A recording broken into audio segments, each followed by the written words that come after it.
ये लड़का जो पकोड़े की दुकान चला रहा है, क्या लगता है वो मेहनत करके आखिर कितना अमीर बन सकता है?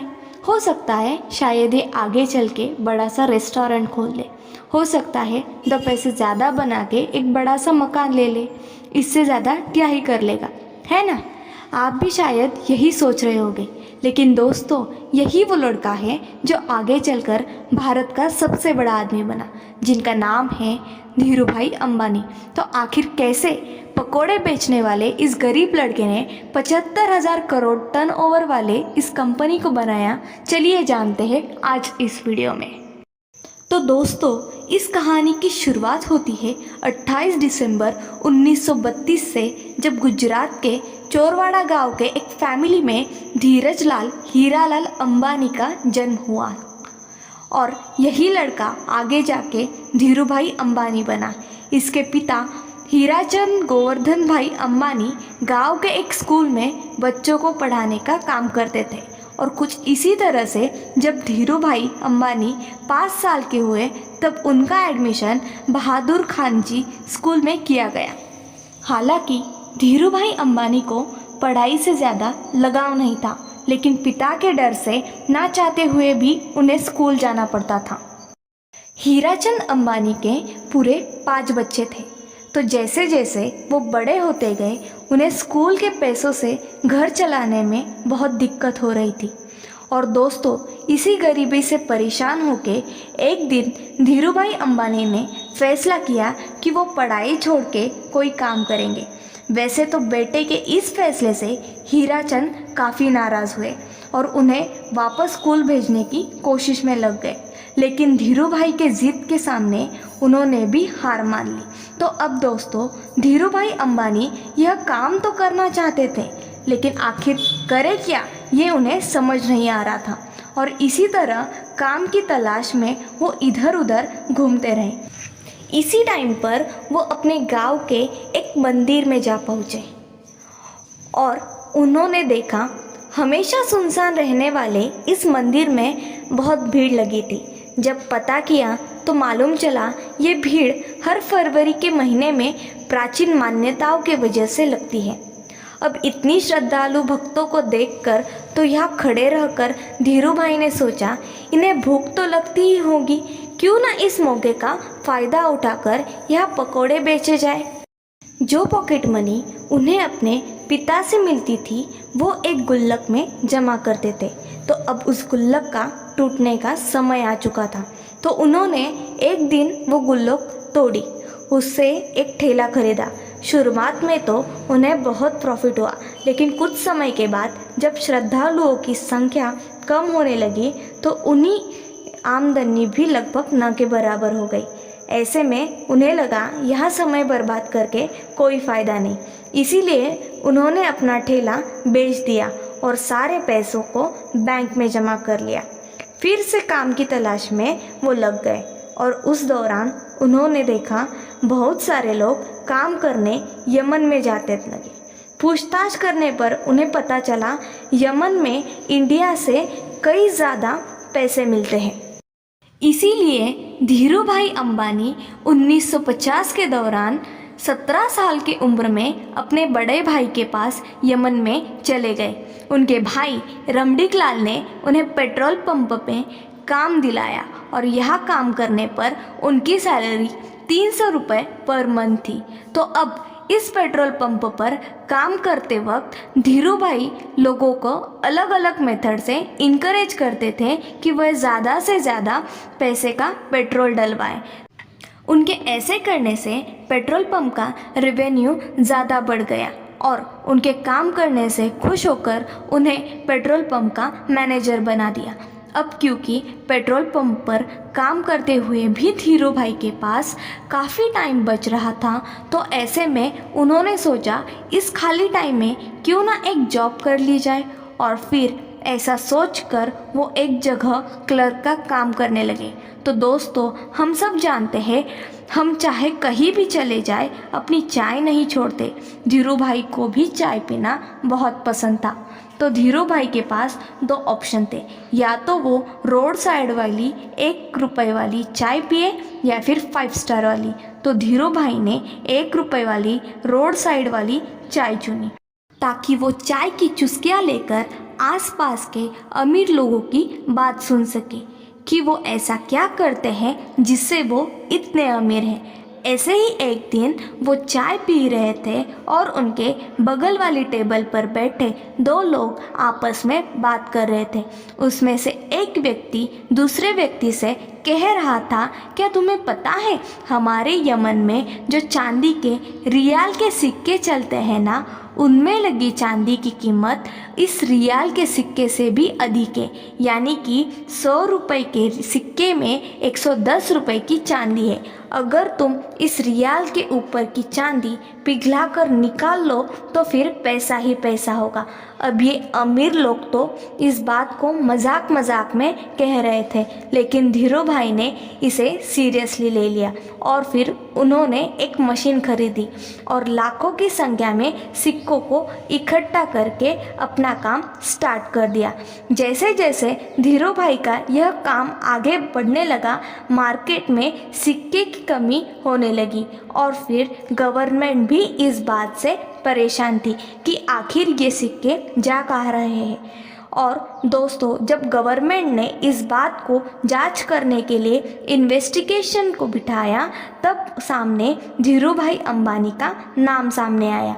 हालांकि जब तक पुलिस उनके ठिकाने पर पहुंचती, धीरू भाई सारे पैसे इकट्ठा करके वहां से इंडिया निकल चुके थे। ये साल था 1958, जब धीरू भाई वापस अपने घर पहुंचे और जब उनके पिता ने यह सुना कि वह नौकरी छोड़कर आए हैं तो वो काफ़ी ज़्यादा नाराज़ हुए। रिश्तेदारों ने भी उन्हें काफ़ी क्रिटिसाइज़ किया, लेकिन फिर भी उन्होंने किसी के भी बातों पे ध्यान नहीं दिया। दोस्तों, यमन से वापस आकर कुछ समय गांव में बिताने के बाद उन्होंने कोकिला बहन से शादी कर ली और फिर उसके बाद अपना बिजनेस स्टार्ट करने के लिए मुंबई चले आए। 1958 में ही उन्होंने 50,000 की पूंजी के साथ रिलायंस कमर्शियल कॉरपोरेशन ऑफिस खोला और मसालों का बिजनेस स्टार्ट किया।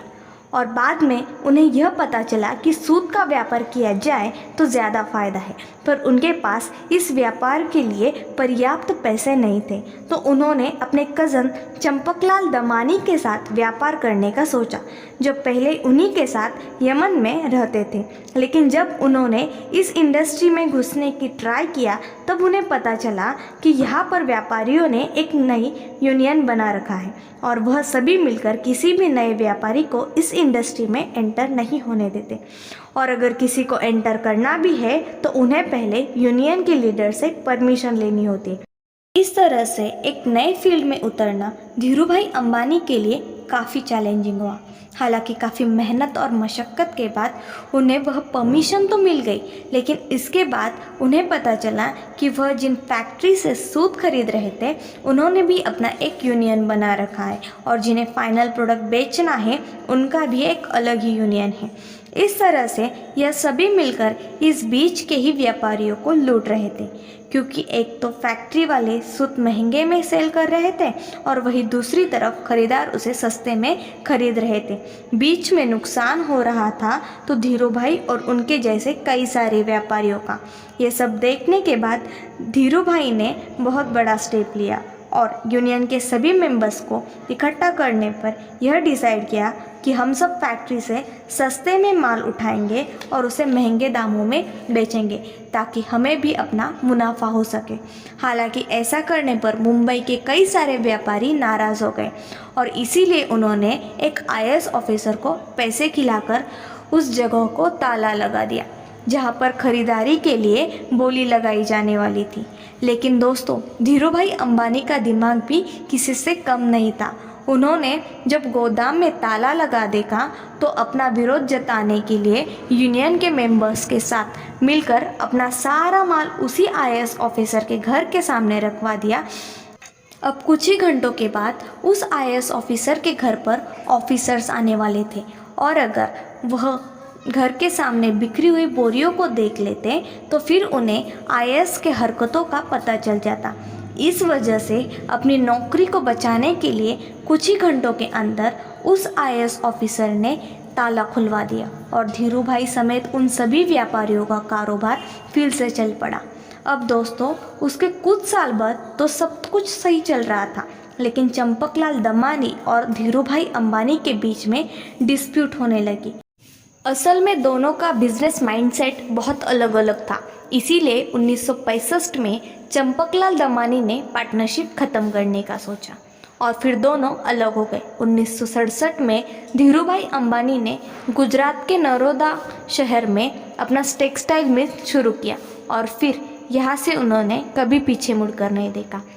उसी दौरान सरकार रिलेशनशिप लाइसेंस लेकर आई, जिसके द्वारा व्यापारी बाहर के देशों से सस्ते फैब्रिक्स मंगा सकते थे, पर शर्त ये थी कि उसे कुछ नया बनकर वापस से दूसरे देश में एक्सपोर्ट करना होगा। यहाँ पर धीरू भाई अंबानी ने अपनी चालाकी दिखाकर अपनी सारी सेविंग से विदेशी फैब्रिक्स खरीदे और फिर उससे तरह तरह के आउटफिट्स जैसे कि टी शर्ट, शॉल और शर्ट्स बनाने शुरू की। इस नए कारोबार के लिए ब्रांड नेम रखा गया, जिसका नाम था विमल, जो कि उनके बड़े भाई रमणीकलाल अंबानी के बेटे विमल अंबानी के नाम पर रखा गया। अब मशीनें लग चुकी थी, कपड़ों का प्रोडक्शन भी भारी मात्रा में हो रहा था, लेकिन उन्हें बाजार में उतरने से रोकने के लिए दूसरे टेक्सटाइल मिलों ने एक साजिश चली। उन्होंने सभी रिलायंस से यह कहा कि अगर धीरू भाई अंबानी से आपने माल खरीदा तो वह आगे से उन्हें माल नहीं देंगे। लेकिन दोस्तों, दूसरे टेक्सटाइल मालिकों की यह साजिश भी धीरू भाई अंबानी को नहीं रोक सकती। धीरू भाई ने पूरे देश में घूमे और रिलायंस को यह भरोसा दिलाया कि वह माल उन्हीं से खरीदे। उन्होंने सभी रिलायंस से यह वादा किया कि अगर नुकसान हुआ तो मेरे पास आना और नफ़ा हुआ तो अपने पास रखना। धीरू भाई की यह बात व्यापारियों को भा गई और उन्होंने जमकर कपड़े की खरीदारी की। पॉलिस्टर की क्वालिटी मार्केट में मौजूद बाकी ब्रांड्स के मुताबिक बहुत ही बढ़िया थी, इसीलिए विमल के कपड़ों की डिमांड बहुत तेज़ी से बढ़ने लगी। और दोस्तों, एक मौका तो ऐसा भी आया जब एक ही दिन में विमल के 100 शोरूम्स का उद्घाटन किया गया और विमल उस ज़माने का नंबर 1 पॉलिस्टर ब्रांड बन गया। इसके अलावा वर्ल्ड बैंक की टीम ने जब धीरू भाई के निरोधा स्थित कपड़ा मिल का इंस्पेक्शन किया तो फिर उन्होंने इसे इंडिया का बेस्ट टेक्सटाइल मिल कहा। साथ ही यहाँ पर बने हुए कपड़े डेवलप कंट्री के स्टैंडर्ड पर भी एक्सलेंट साबित हुए। लेकिन दोस्तों, यह सफ़र धीरू भाई अंबानी के लिए इतना आसान नहीं था, क्योंकि जब इनके कॉम्पिटिटर को ये पता चला कि धीरू भाई अंबानी रिप्लेसमेंट का गलत फ़ायदा उठा रहे हैं, तब उन्होंने धीरू भाई अंबानी पर केस कर दिया। इसके बाद से धीरू भाई अंबानी ने यह सफाई दी कि शर्तों में यह कहा लिखा गया है कि बाहर के देशों से माल मंगाकर 100% प्रोडक्ट को ही एक्सपोर्ट कर देना है। असल में धीरू भाई अंबानी विदेशी फैब्रिक से बनाए गए कपड़ों में से कुछ हिस्सा फैब्रिक मार्केट के लिए रवाना कर देते और फिर बाकी का डोमेस्टिक के लिए रख लेते। और दोस्तों, इनकी इस स्ट्रैटेजी से उनके बिजनेस को काफ़ी प्रॉफिट हुआ था। साथ ही विमल देश सहित विदेशों में भी अपना नाम और पहचान बना चुका था। इस एरिया में मिली सफलता के बाद धीरू भाई अंबानी ने धीरे धीरे कई और भी दूसरे सेक्टर्स में अपने बिजनेस को एक्सपांड करना शुरू कर दिया। 8 मई 1973 को कंपनी का नाम रिलायंस रखा गया और इसका एनुअल टर्नओवर करोड़ों में हो गया। जनवरी 1978 जब धीरू भाई अंबानी ने आज़ाद भारत का पहला आईपीओ लाने का विचार किया और फिर उनकी कंपनी को बम्बई और अहमदाबाद स्टॉक एक्सचेंज पर लिस्ट कर दिया, तब ₹10 शेयर प्राइस पर 2.8 मिलियन इक्विटी शेयर्स का आईपीओ पेश किया गया, जिस पर इन्वेस्टर ने जमकर भरोसा जताया और 58,000 इन्वेस्टर ने इसमें इन्वेस्ट किया था। इस स्टॉक से लोगों ने भरपूर प्रॉफिट कमाया और यह इतना पॉपुलर हो गया कि जब 1986 में कंपनी की एनुअल शेयर होल्डर मीटिंग रखी गई तो फिर उस टाइम पर 300 शेयर होल्डर्स उसमें शामिल हुए, जो कि इंडियन कॉरपोरेट हिस्ट्री में एक रिकॉर्ड बन गया था। कमाल की बात तो यह थी कि उस टाइम पर बॉम्बे में एक भी ऐसा हॉल नहीं था जो कि इतने सारे लोगों की कैपेसिटी को होल्ड कर सके। इसी वजह से मीटिंग को एक मैदान ऑर्गेनाइज किया गया था। 1980 में धीरूभाई अंबानी ने महाराष्ट्र पातालगंगा में पॉलिस्टर फैब्रिक धागे का कारखाना खोला और काफ़ी कोशिश के बाद तेल के उत्पादन के लिए भी सरकार से लाइसेंस हासिल कर ली। इसी तरह एक टाइम पेट्रोल पंप पर काम करने वाले धीरूभाई अंबानी की अपनी खुद की ऑयल प्रोडक्शन कंपनी हो गई। उसके बाद 16 फरवरी 1986 गोल्डन एज में एंटर हुए, जब इनके बिजनेस को कई सारे सेक्टर्स में तेज़ी से एक्सपांड होने लगी। तब 1992 में धीरूभाई अंबानी ने वो करके दिखाया जो कि उस समय की बड़ी बड़ी इंडियन कंपनी ने सपने में भी नहीं सोचा था। असल में इस साल कंपनी ने ग्लोबल मार्केट से भी फंड जुटाना शुरू कर दिया और ऐसा करने वाली रिलायंस में धीरूभाई अंबानी ने 9X UASA के साथ मिलकर अपनी textile company Reliance private limited की भारत में शुरुआत की। इसके बाद से 1998 से 2000 के दौरान धीरूभाई अंबानी ने दुनिया के सबसे बड़े रिफाइंड पेट्रोकेमिस्ट को गुजरात के जामनगर में ओपन किया। और दोस्तों, इसी टाइम तक धीरूभाई अंबानी को इतना बड़ा नाम हो गया था कि उन्हें देश सहित विदेश में भी पॉपुलैरिटी मिलने लगी थी। यह पॉपुलैरिटी तब और भी इंक्रीज हो गई जब साल 1996 और 2000 यानी कि 3 साल उन्हें एशियाटिक मैगजीन ने power 50 most popular people in Asia की लिस्ट में शामिल किया था। ये इंडिया के लिए बहुत ही गर्व की बात थी और इससे भारत के पोटेंशियल के बारे में भी काफ़ी देशों को पता चला था। 15 जून 1998 को धीरूभाई अंबानी पहले इंडियन बने जिन्हें बेहतरीन लीडरशिप के लिए the wonder school university of Pennsylvania की तरफ से डिस्क मेडल से नवाजा गया। इसके अलावा 1999 में धीरूभाई अंबानी को बिजनेसमैन ऑफ द ईयर के अवार्ड से सम्मानित किया गया और 2000 में द इकोनॉमिक टाइम्स ने इन्हें लाइफ टाइम अचीवमेंट का अवार्ड दिया। और दोस्तों, कहते हैं कि यह सब अवार्ड और सम्मान भले ही सिर्फ धीरूभाई को मिले हो, लेकिन इसकी सफलता के पीछे उनकी वाइफ कोकिलाबेन का भी उतना ही हाथ था। एक्चुअली जब धीरूभाई अंबानी मुंबई शिफ्ट हुए थे तब उन्होंने कोकिलाबेन को इंग्लिश सीखने के लिए कहा था ताकि व्यापार में वह उनकी मदद कर सके। इसके अलावा धीरूभाई अंबानी जब भी कोई नया काम शुरू करने जाते तो फिर उस पर कोकिलाबेन का विचार ज़रूर मांगते थे। और दोस्तों, इसी तरह से सपोर्ट और मेहनत का ही नतीजा है कि आज मसाले और पॉलिस्टर बेचने से शुरुआत करने वाले धीरूभाई अंबानी साल 2000 तक देश के सबसे अमीर लोगों में शुमार हो चुके थे। उन्होंने 350 स्क्वायर फीट के कमरे से अपने बिजनेस की शुरुआत की थी और फिर देखते ही देखते रिलायंस देश की टॉप कंपनी में गिनी जाती थी। कहा जाता है कि अपने सपने को पूरा करने के लिए अंबानी बेहद डिसिप्लिन लाइफ जीते थे। उन्होंने अपने काम करने के घंटे भी तय करके रखे थे और कभी भी 10 घंटे से ज़्यादा काम नहीं करते थे। लेकिन पहले हार्ट अटैक के बाद से उनकी तबीयत लगातार ख़राब रहने लगी थी, जिसके चलते उन्हें हर थोड़े दिनों में ही हॉस्पिटल का चक्कर लगाना पड़ता था। लेकिन दोस्तों, फिर आया 24 जून 2002 का दिन, जब धीरूभाई अंबानी को फिर से एक डेल्टिंग स्ट्रोक आया था और उन्हें मुंबई के ब्रिच कैंडी हॉस्पिटल में एडमिट कराया गया। यहाँ पर डॉक्टर्स ने बहुत कोशिश की, लेकिन लगातार ट्रीटमेंट के बाद भी उनकी हालत में कोई सुधार देखने को नहीं मिला और इसी वजह से आखिरकार 6 जुलाई 2002 को 69 साल की उम्र में उन्होंने दुनिया को अलविदा कह दिया और अरबों का साम्राज्य अपने बेटे के लिए छोड़ गए। जिस समय उनकी मृत्यु हुई थी उस समय कंपनी का टर्नओवर 75,000 करोड़ हो गया था और ग्लोबल फॉर्चूनेट 4 लिस्ट में भी रिलायंस ने अपनी जगह बना ली थी। कमाल की बात तो यह है कि इतनी दौलत और शोहरत हासिल करने के बाद भी उन्होंने एक बहुत ही साधारण जीवन जिया और अपनी रूट्स को कभी नहीं भूले।